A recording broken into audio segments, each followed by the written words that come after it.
आप सबका हार्दिक हार्दिक अभिनंदन है हमारे इस चैनल पर, साथ ही साथ इस वीडियो में। तो आज हम लोग क्लास 7 वेस्ट बंगाल बोर्ड के अंतर्गत ये ज्योग्राफी का यानी भूगोल का ये दूसरा अध्याय है, जिसका नाम है धरातल पर किसी भी स्थान की स्थिति का निर्धारण। और इस पाठ के अंतर्गत हम लोग उन महत्वपूर्ण प्रश्नों को देखेंगे जो आपके एग्जाम के लिए खास होंगे। तो चलिए उन प्रश्नों से अवगत हुआ जाए। उससे पहले आप सभी से एक छोटा सा रिक्वेस्ट है कि अगर आप हमारे इस चैनल पर फर्स्ट टाइम आए हैं तो चैनल को अवश्य सब्सक्राइब कर लीजिए, साथ ही साथ बेल आइकन के बटन को प्रेस कर दीजिए, जिससे कोई भी नोटिफिकेशन आप तक सबसे पहले पहुंच सके।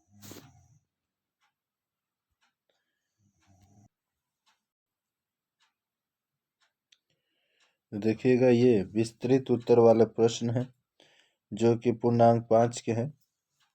सबसे पहला क्वेश्चन आप सभी के समक्ष ये रहा, देशांतर रेखाओं की क्या विशेषता है। तो चलिए देखते हैं। देशांतर रेखाओं की निम्नलिखित विशेषताएं हैं। जैसे 1 नंबर, ये कल्पित रेखाएं होती हैं, यानी ये कल्पना किया गया है। इनकी संख्या 360 है। सभी देशांतर रेखाओं की लंबाई एक समान है। तीसरा पॉइंट, और ये उत्तर से दक्षिण ध्रुव को मिलाती हुई खींची गई है। ये अर्धवृत्ताकार होती है और सभी देशांतर रेखाएं भूमध्य रेखा को समकोण पर काटती है। यानी जितनी भी देशांतर रेखाएं होगी वो सभी क्या करेगी, जो भूमध्य रेखा होगा उसको एक तरह से भूमध्य रेखा यानी ये, और जितनी भी देशांतर रेखाएं होंगी वो भूमध्य रेखा को समकोण पर काटती है, 90 डिग्री के एंगल के हिसाब से काटती है।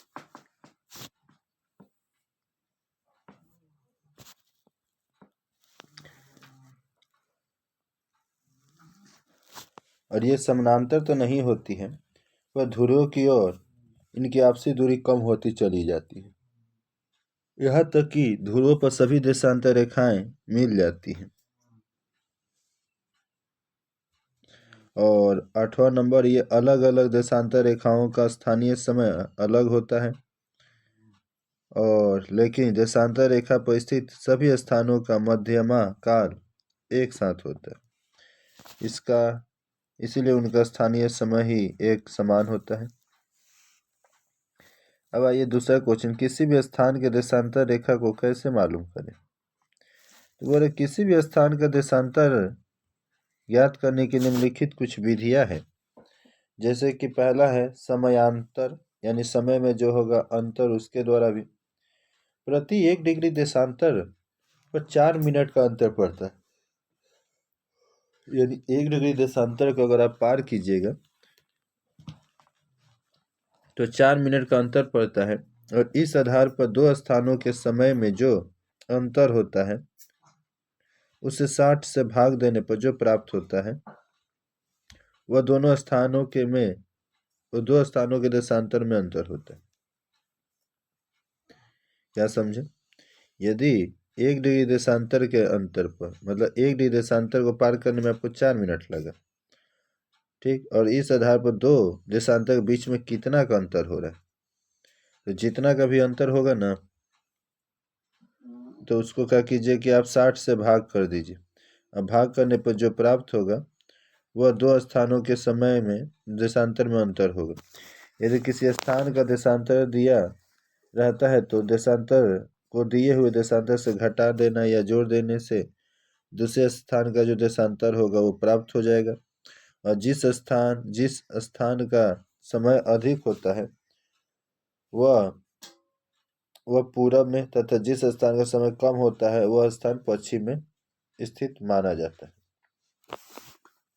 ठीक, यानी पूरब की ओर जाने पर आपका समय बढ़ते चला जाएगा, देशांतर भी बढ़ते चला जाएगा, और पश्चिम की ओर जाने पर देशांतर भी कम होगा तो समय भी कम होगा। यानी आप सिंपल भाषा में समझिए कि अगर आप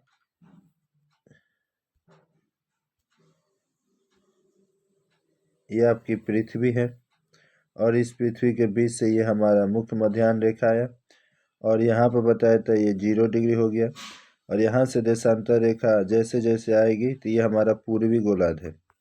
ठीक, ये हमारा पूर्वी हो गया और ये हमारा पश्चिमी हो गया, ये हमारा उत्तरी, तो ये हमारा दक्षिणी हो गया। तो जैसे जैसे आप इधर से जैसे जैसे आप एक तरफ कहा जाए इस साइड से इधर की तरफ जाइएगा तो समझिए क्या होगा, आपका देशांतर बढ़ते जाएगा और साथ ही साथ आपका समय भी तो बढ़ते जाएगा। वहीं अगर आप इस साइड गए, ध्यान दीजिएगा इधर ऐसे ऐसे करके, मतलब कि इधर इधर बढ़ते गए इधर तक की तरफ, तो यहाँ क्या होगा, ये पश्चिम की तरफ आप जा रहे हैं, जिसके चलते आपका देशांतर भी कम होगा, साथ ही साथ आपका जो समय होता है वो भी कम हो जाएगा। 1 डिग्री देशांतर पर आपका लगभग समझिए कि 4 मिनट का अंतर पड़ जाता है। जैसे समझिए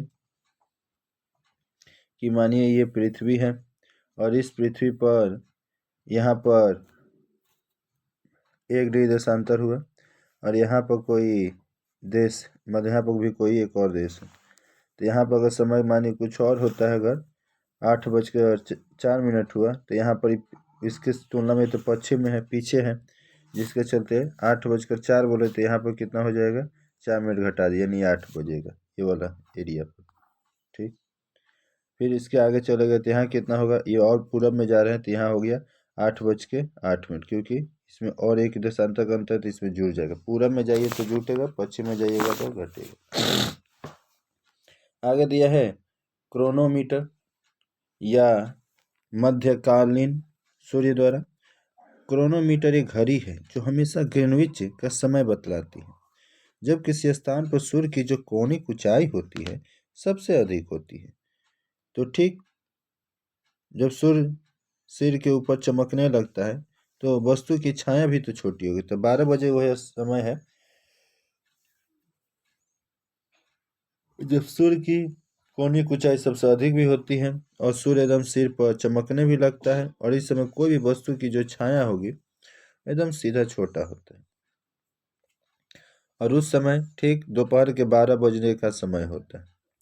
क्रोनोमीटर ठीक उसी समय ग्रीनविच के समय को पता चल जाता है, और इसके बाद दोनों स्थानों के समय में अंतर निकालने के लिए 4 से भाग देकर उस स्थान का देशांतर मालूम किया जाता है।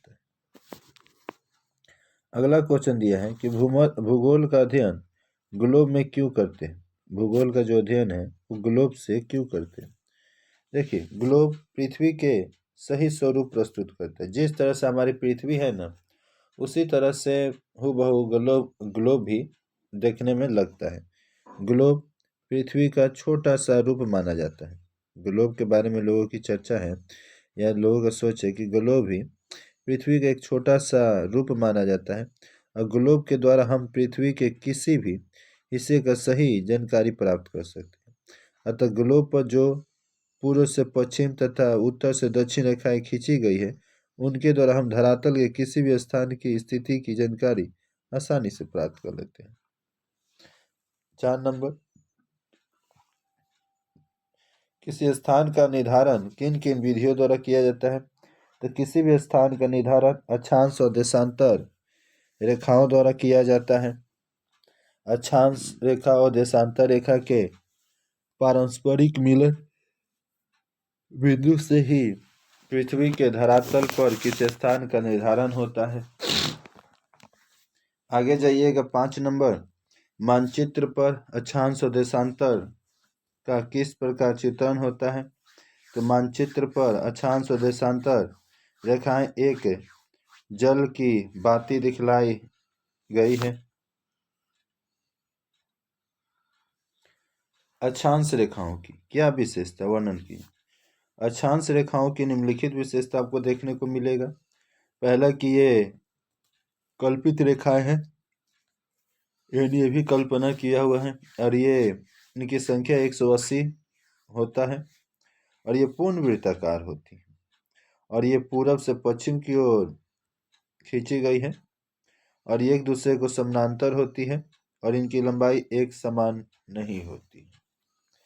जैसे कि अगर आप एक डायग्राम के माध्यम से देखना चाहते हैं तो समझिए कि ये हमारी पृथ्वी और इस पृथ्वी का ये हो गया हमारा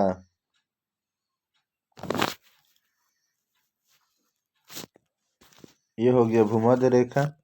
अब बताया गया है कि ये कल्पित रेखा, आप समझ गए कल्पना क्या है। इनकी संख्या 180, यानी ये हो गया उत्तरी गोलार्ध और ये हो जाएगा आपका दक्षिणी गोलार्ध। ये हो गया पूर्वी और ये हो जाएगा पश्चिमी। ठीक, अब क्या होता है कि इनकी संख्या 180, तो यहाँ पर 0 डिग्री। अब 0 से यहाँ कितना हो जाएगा 90, याद रखिएगा, लिखने में थोड़ा दिक्कत है। 90 डिग्री, यहाँ भी आपका 90 डिग्री, तो 90 कितना हो गया, यानी कि आपको यहाँ से यहाँ जाने में कितना लगता है, ठीक, 90, और इधर से इधर आने में भी कितना लगेगा 90, तो 90 कितना हो गया, जोड़ लीजिए 180। और ये बताया गया है कि पूर्ण वृत्ताकार होती है अक्षांश रेखा, और ये पूरब से पश्चिम की तरफ खींची जाती है। बैक आते हैं, देखिए अगला क्या टॉपिक बोला है, पूरब से पश्चिम। पूरब किधर है, ये है, ठीक, तो यहाँ पर ये पूरब है आपका, तो ये पूरब से बोल रहा है कि पश्चिम खींचा है। पश्चिम किधर है, इधर में है, तो ऐसे ही सब रेखाएं चलती हैं, देखते जाइए, पूरब से पश्चिम, और इस तरह से ये दक्षिणी गोलार्ध में भी ऐसे ही खींचा रहता है। देखिए कितना आसानी से सब चल रहा है। तो इस तरह से ये अक्षांश रेखाएं ये आपको दिखलाई देगा, और बताया जाता है, देखिए एक दूसरे के सब समानांतर दिखलाई। समानांतर मतलब क्या, बराबर, सब एक ही तरफ जाने की, और इनकी लंबाई एक समान है। कैसे एक समान होगा, अब देखिए हई वाला तनी यहाँ पर कौन होगा तो और छोट हो जाएगा, सबसे बड़ा तनी बीच वाला होता है, फिर उससे तनी छोटा, फिर ऐसे उससे छोटा, ऐसे ऐसे करके, तो सबकी लंबाई तो बराबर नहीं हो सकती। तो ये था आपको इस अक्षांश रेखाओं की विशेषताएं।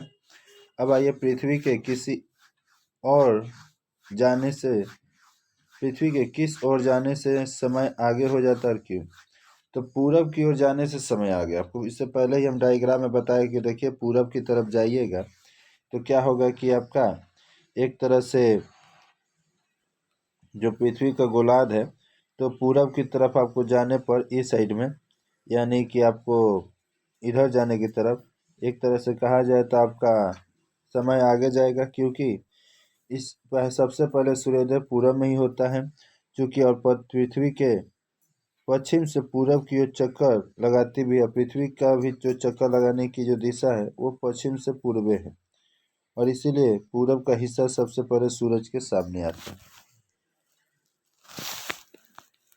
कहाँ जाने पर पूर्व और पश्चिम गोला दोनों एक साथ देखा जा सकता है, तो 180 डिग्री देशांतर पर, 180 डिग्री देशांतर पर जाने पर पूर्व और पश्चिम दोनों गोलार्धों को एक साथ देखा जा सकता है। अगला क्वेश्चन किया है कि लंदन ओलंपिक का उद्घाटन कार्यक्रम भारत में सीधा प्रसारण रात के 11:30 बजे शुरू होता है, तो लंदन में यह कार्यक्रम कब शुरू होता होगा। देखिए, तो लंदन ओलंपिक का जो उद्घाटन कार्यक्रम भारत में सीधा जो प्रसारण भले ही आपको 11:30 बजे शुरू होता है, लेकिन लंदन में यह कार्यक्रम रात के, यहाँ बताया गया है क्या हम लोग में भारत में कब प्रसारण हो रहा है, तो रात को 11:30 बजे, यानी लंदन में यह कार्यक्रम शाम के 6 बजे समाप्त हुआ होगा, क्योंकि भारत का जो समय है ना लंदन से 5.5 घंटा आगे है। यहाँ लिखा भी है भारतीय प्रमाणित समय लंदन के समय से 5.5 घंटा आगे, यानी हम लोग आगे आगे चलते हैं, वहाँ पर 6 बजे होगा शाम का, तो हमारे यहाँ 11:30 बजे का 5.5 घंटा का अंतर। स्थानीय समय किसे कहते हैं, देशांतर स्थिति के अनुसार किसी भी स्थान के समय निर्धारण करने और उस स्थान का स्थानीय समय कहलाता है।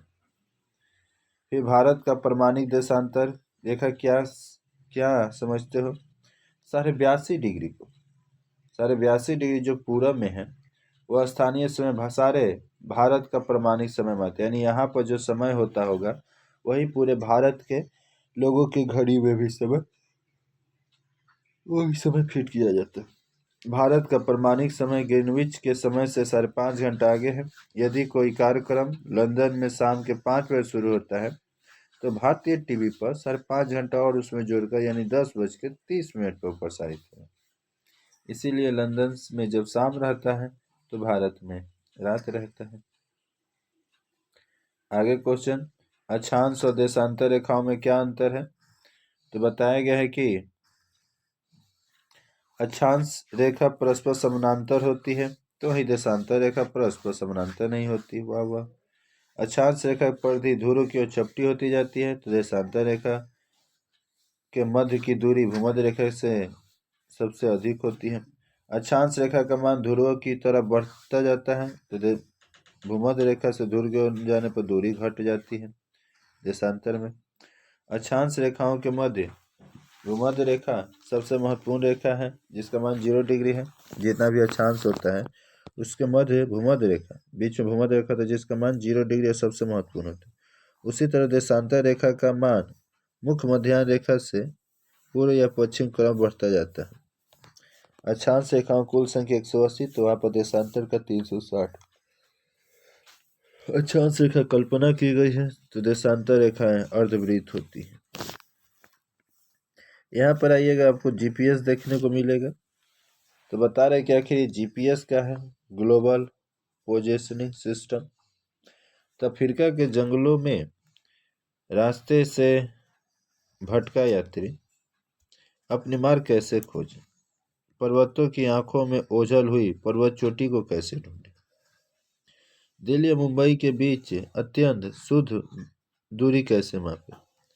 सहारा के विशाल मरुस्थल में भटका मोटर चालक कैसे सही मार्ग पर है? इन सभी समस्याओं का जो समाधान है वह भूमंडलीय स्थितीय तंत्र यानी संक्षेप में जीपीएस जिसको कहते हैं, इसी जीपीएस की मदद से स्थान और वाहन की सही स्थिति की जानकारी की जा सकती है। दो स्थानों की सही दूरी मापने में भी जीपीएस की ही सहायक होता है। वायुयान, जलयान और परिचालन भूकेंद्रों की मदद के लिए केवल भूस्थिति तंत्र की मदद से ही करना संभव है। जीपीएस से सहायता लेने के लिए हाथ में आसानी से उठाया जाने वाला एक रिसीवर की भी सहायता लेनी पड़ती है। यानी जीपीएस से अगर आपको सहायता लेने के लिए हाथ में आसानी से उठाया जाने वाला या सकने वाला एक रिसीवर की भी सहायता लेनी होती है।